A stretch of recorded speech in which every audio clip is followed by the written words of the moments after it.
ಇದು ಎಳ್ನೀರು ಹಾಕಿದ್ರೆ ಉರಿಯುತ್ತೆ. ಓ ಗೋವಿಂದ. ಎಣ್ಣೆ ಇಲ್ವಾ ಅದರಲ್ಲಿ? ಎಳ್ನೀರು ಹಾಕಿರೋದು ಮಾತ್ರ ಇದು. ಹಾಕಿ ಗೋವಿಂದ ಅಂತ.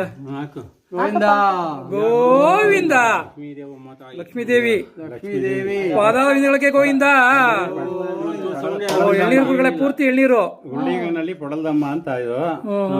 ದೀಪ ಎಳನೀರಿನಲ್ಲಿ ನಾರಾಯಣ. ಅದು ಹೊಡಿರಿ. ಜಾಸ್ತಿ ಆಗಲ್ಲ ಅಲ್ವಾ? ಓ ಎಳ್ನೀರ್ಲೆ ಉರಿತಾ ಇರುತ್ತಿದ್ದು. ತಾಯಿ ನನ್ಗೆ ಬೇಗ ಒಂದು ಮಗು ಕೊಟ್ಬಿಡಪ್ಪ. ನಿಮ್ಗೆ ನಾರಾಯಣ ಗೋವಿಂದ. ಗೋವಿಂದ ಜನಾರ್ದನ್ ಅವ್ರು ಏನೋ ಮೊಮ್ಮಗನ್ ಕೇಳ ಬಂದ. ಅವನು ಬಂದ ನಮ್ಗೆ. ಹೌದಾ? ಎಲ್ಲಿದ್ದ ಅವನು? ಆಗ್ಲಿ ಶುಭ. ಎಲ್ಲಿದ್ದ ನೀನು? ಗೋವಿಂದ ಒಳ್ಳೇದ್ ಮಾಡ್ಲಿ. ಅಲ್ಲಿ ಬಂದಿಲ್ಲ. ಹೇಳಿದೆಲ್ಲ ಹೇಳಪ್ಪ ಕರೆಕ್ಟ್.